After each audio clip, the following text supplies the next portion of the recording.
Bank কিভাবে দখল করতে হয়, অর্থ কিভাবে আত্মসাৎ ও পাচার করতে হয় সেটি খুব ভালো জানে চট্টগ্রামের একটি পরিবার।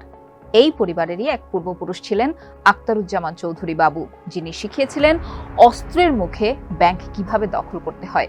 আর তারই ভাগ্নে এস আলম ও ছেলে সাইফুজ্জামান চৌধুরী জাভেদ দেখিয়ে দিয়েছেন ব্যাংক লুটপাট করে অর্থ কিভাবে বিদেশে পাচার করতে হয়।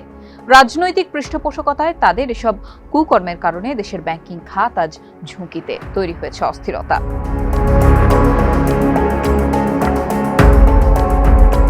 1999 সালের 26শে আগস্ট, সেদিন মতিঝিলে ইউনাইটেড কমার্শিয়াল ব্যাংকের প্রধান কার্যালয়ে চলছিল বোর্ড মিটিং। বেলা 3:30টার দিকে সেই বোর্ড মিটিংয়ে ঢুকে পড়েন আখতারুজ্জামান বাবু ও তার ছেলে জাভেদ সহ 50 থেকে 60 জন অস্ত্রধারী।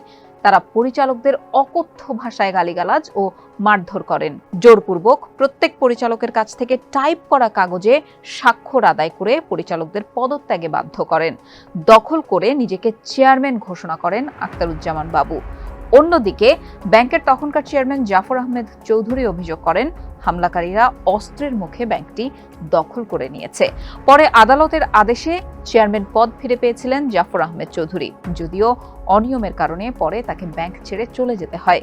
2009 সালে আওয়ামী লীগ ক্ষমতায় আসার পর আখতারুজ্জামান চৌধুরী বাবু আবার ইউসিবিএল এর চেয়ারম্যান হন। সেই থেকে ব্যাংকটি ছিল তার পরিবারের দখলেই। সম্প্রতি ব্যাংকটির আগের পরিচালনা পর্ষদ ভেঙে দিয়ে নতুন বোর্ড গঠন করেছে বাংলাদেশ ব্যাংক।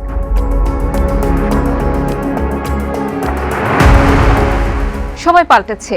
এখন আর ব্যাংক দখল করতে বন্দুকের প্রয়োজন হয় না, বরং ক্ষমতাসীনদের গুড বুকে থাকলেই হয়। সাইফুল আলম মাসুদ ওরফে এস আলম ইসলামী ব্যাংক দখল করেছিলেন খুব শান্তিপূর্ণ উপায়ে, যা ব্যাংকিং জগতে কলঙ্কজনক এক অধ্যায়। তিনি ব্যাংকটি দখল করেছিলেন 2017 সালের 5 জানুয়ারি সরকারের সক্রিয় পৃষ্ঠপোষকতায়।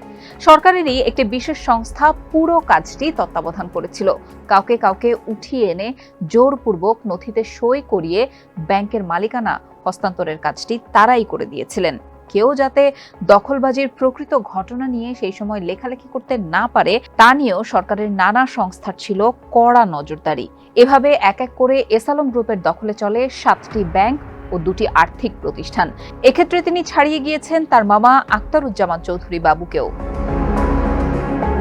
শুধু ব্যাংক দখল করেই ক্ষান্ত হননি এস আলম। সিঙ্গাপুরে বাড়ি, গাড়ি, হোটেল, রিসোর্ট সহ গড়ে তুলেছেন বিপুল সম্পদ। প্রতারণা, জালিয়াতি, ব্যাংক লুটপাটের মাধ্যমে লাখো কোটি টাকা আত্মসাৎ করে বিদেশে পাচার সহ নানান কেলেঙ্কারিতে যুক্ত থাকায় তার নাম এখন সবার মুখে মুখে।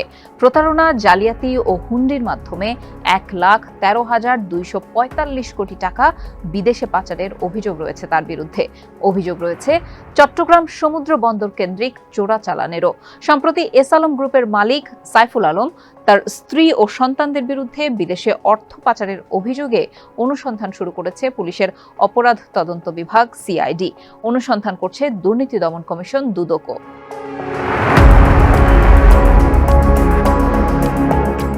দেশে ব্যাংক দখলের জনক আখতারুজ্জামান চৌধুরী বাবুর ছেলে ও ব্যাংক লুটপাটের অন্যতম কারিগর এস আলমের মামাতো ভাই সাইফুজ্জামান চৌধুরী জাভেদের দুর্নীতির যেন কোনো সীমা নেই। তিনি ক্ষমতাচ্যুত প্রধানমন্ত্রী শেখ হাসিনা সরকারের ভূমিমন্ত্রী ছিলেন। কাতার ভিত্তিক আন্তর্জাতিক সম্প্রচার মাধ্যম আল জাজিরার এক অনুসন্ধানী প্রতিবেদনে দেখা গেছে শুধু যুক্তরাজ্যেই তার 360টি বাড়ি রয়েছে, যার বর্তমান বাজার মূল্য $32 কোটি। বাংলাদেশি টাকায় এই অর্থের পরিমাণ দাঁড়ায় 3,824 কোটি টাকার বেশি।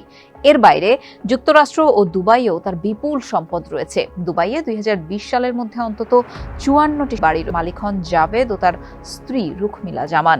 যুক্তরাষ্ট্রেও তাদের সম্পত্তি রয়েছে। সেখানে জাভেদ 9টি বিলাসবহুল অ্যাপার্টমেন্ট কিনেছেন। এর মধ্যে 5টি ম্যানহাটন সহ নিউ ইয়র্কের প্রধান এলাকায় এবং 4টি নদীর ওপারে নিউ জার্সিতে। প্রতিবেদনে বলা হয়, সাইফুজ্জামান দেশের বাইরে এত পরিমাণ সম্পদ তার নির্বাচনী হলফনামা ও ট্যাক্স ফাইলে গোপন করেছেন। হাসিনা সরকারের পতনের পর ইউনাইটেড কমার্শিয়াল ব্যাংককে সাবেক ভূমিমন্ত্রী ও তার পরিবারের নিয়ন্ত্রণ মুক্ত করার দাবিতে আন্দোলন করেন ব্যাংকের 1.5 শতাধিক শেয়ারধারী। তাদের অভিযোগ ছিল 2017 সালে ব্যাংকের অন্যতম শেয়ার হোল্ডার পার্টেক্স গ্রুপকে ব্যাংক ছাড়তে বাধ্য করা হয়। তখন ব্যাংকটির চেয়ারপারসনের দায়িত্ব নেন সাইফুজ্জামান চৌধুরীর স্ত্রী রুকমিলা জামান।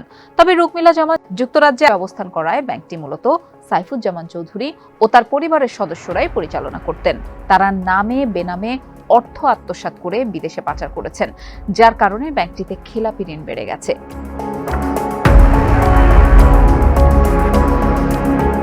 5 আগস্ট হাসিনা সরকারের পতনের পর দেশ ছেড়ে পালিয়ে গেছেন এস আলম ও তার মামাতো ভাই সাইফুজ্জামান চৌধুরী জাভেদ। তাদের পূর্বপুরুষ বর্ষিয়ান রাজনীতিবিদ আখতারুজ্জামান চৌধুরী বাবু 2021 সালের 4 নভেম্বর সিঙ্গাপুরের একটি হাসপাতালে চিকিৎসাধীন অবস্থায় মারা যান। সে সময় ভাগ্নে এস আলম ও পুত্র জাভেদকে পরিবারের সদস্যদের দেখে শুনে রাখার দায়িত্ব দিয়ে যান তিনি, যা অক্ষরে অক্ষরে পালন করেছেন উত্তরসূরিরা। সীমাহীন লুটপাটে ছাড়িয়ে গেছেন পূর্বসূরিদেরও।